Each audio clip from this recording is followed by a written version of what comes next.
This Volkswagen behind me was converted about 8 or 9 years ago from gasoline to electric. Now, I recently acquired it, and the first thing I did was check battery voltage. Now, the entire battery pack should have been somewhere around 150 volts, but instead it was less than 30. So I removed all of these cells and I have been charging them. I did show them in a previous video, and in this video I'm going to update you on how that charging process has gone, and let's get these back in this Volkswagen.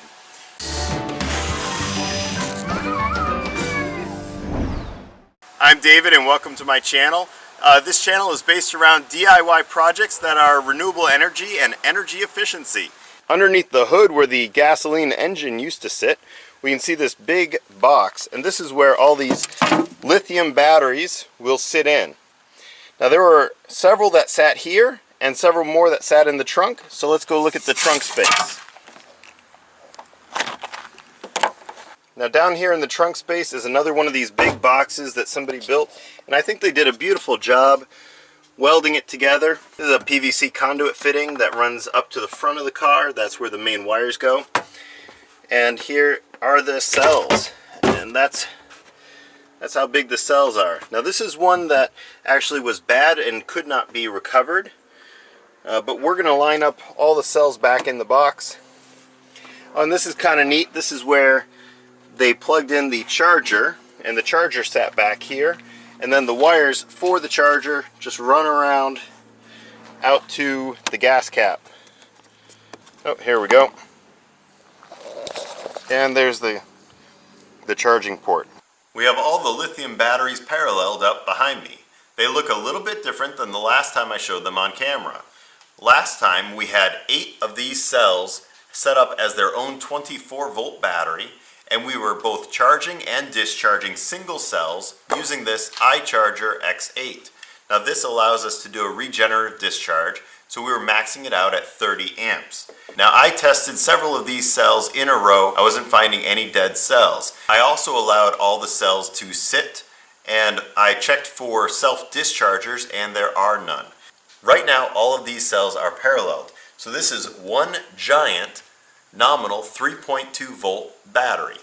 Every single negative is tied to every negative. Every positive is tied to every positive. I have been taking out one strand at a time, untwisting it, and then I can use these strands for projects like this. So this is an aluminum wire. So I grabbed one of those strands of wire and I ran it along here to every negative and every positive. Now, that made for a very quick way to bust together the cells. Now, we're probably around 95% charged on the entire pack. I did not actually go through the float process just from a time perspective. So I did the bulk charge, and once it went to float, I stopped it. So yeah, there might still be a little bit more capacity, but we're pretty full on these cells. Right under this piece of duct tape is the positive bar. So we have the positive post on this side and the negative post on this one. So let's go ahead and check. We have 3.345. Now let's go to the other end. 3.346. 3.347. So as you can see, there's slight differences between them because these have been sitting paralleled for about 1 week.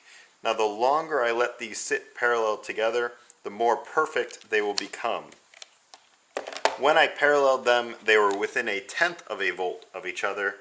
Now we're within 1 or 2 millivolts. So we're doing way better. This is close enough for me. So this is the wire that jumps from one row to the next row. And so by breaking it off like this, I'm eliminating a lot of my potential for short circuiting.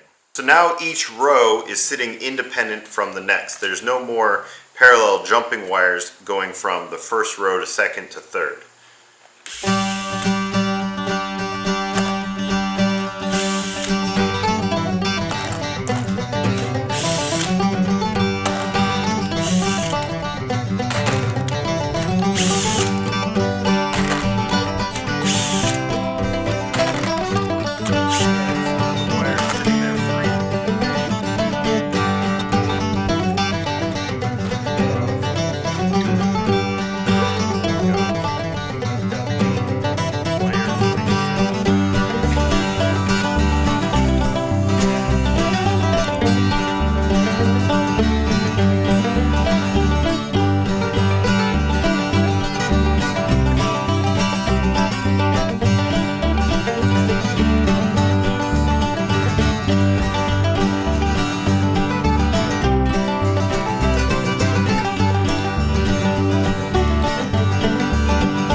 I just finished getting all of these back in place. I think I have them in the right spots. I was referring to a photo. I got a couple of pieces of foam in here. They were really tough to get in because the floor was sagging. So I wound up putting a jack underneath and jacking up this box a little bit right in the middle, and that kind of helped level out the floor, and that allowed me to get the last row in. Up front, I also got this row in. Now I had to do something a little bit different up here because there used to be another row of 3 cells, but the 3 cells that I took out, I just left the gap in this location. So I put a piece of OSB back there and cut some spacer blocks so that it's tight, and also I put a piece of OSB there. Now again, this is just temporary. It's not like you want wood in your battery box, but I just want to test and make sure that the rest of the car components are working. Here's all my hardware. We have stainless steel bolts with lock washers and flat washers, and these are all the copper bus bars. And it looks like there's 5 thin little plates of copper which run together, so a little bit of flexibility there. Kind of nice. So I'm going to go through and put these in. Now a lot of these have a single hole on one side and an oval shape on the other, but some of them have been drilled out a little bit larger than that, and I don't know which are which. Here's one. Here's an example where the previous person kind of oval shaped both sides, and so these ones are used to jump between rows. These are used in the middle of the rows, so just a little bit extra length on these. At this point, I've got most of the stuff back in here. I have the foam jammed in the side, which is how they originally had it. That kind of just takes up some of the space. I've hand tightened all these. At this point, I like to take my drill with the socket on it, and I'm going to set this to, say, a 7 on the clutch. And now I can go through and tighten, and it will automatically clutch out when I get to a certain torque. Now this is not super tight. I will go back through and torque all these down by hand afterwards, but this just gets the bulk of them done.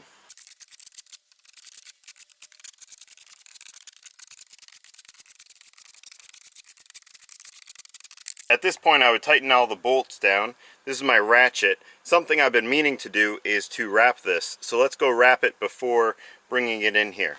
So I've got some marine grade heat shrink that I use for these projects. It has adhesive on the inside, and I'm going to leave it a little bit shy, probably just like that, and now the end will also get a little bit of a wrap on it.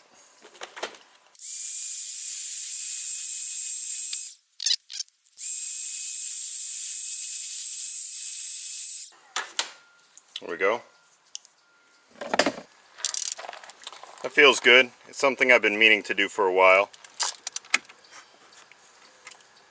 I'm going to go through and tighten all these down now a little bit. Alright, so I have these 2 wires connected. This is the main negative of everything, and this wire just jumps between the 2 packs to put them in series with each other. Now I'm going to put the cover on this. I'm going to get the front all pieced together, and then I'll make the final connections in the rear.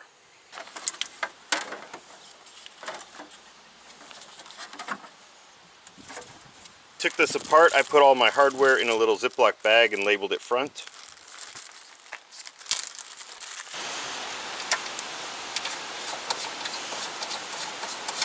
Okay, now this box has all the circuit breakers in it, and this needs to come over and around. The front of the car battery is all put back together, the circuit breaker is off. So the back here in the rear of the car, we have the last 2 connections, and I put some gloves on there. But the circuit breaker is off and no relays are on, so we should be okay. But when I work back here on high voltage DC, I like to switch to these gloves, and these were given to me by a viewer, and I love using them for this type of thing. So these are some really high voltage gloves. So we have the rubber liner and then a leather protection glove over them from American Safety. So I'm wearing a 9.5 and looks like it fits me well. So I really appreciate it. when this guy sent these to me. They're really good for this type of thing. So this cable is just leading forward to the next battery, and it's putting them in series. So this is not the main negative or main positive. So we're going to go ahead and connect this up.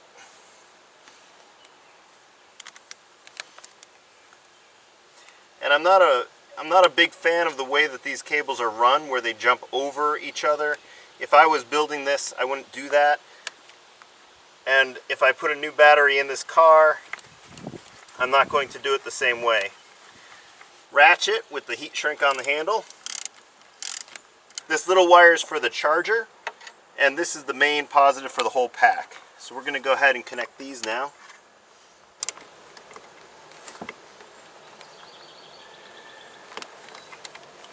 Okay, great.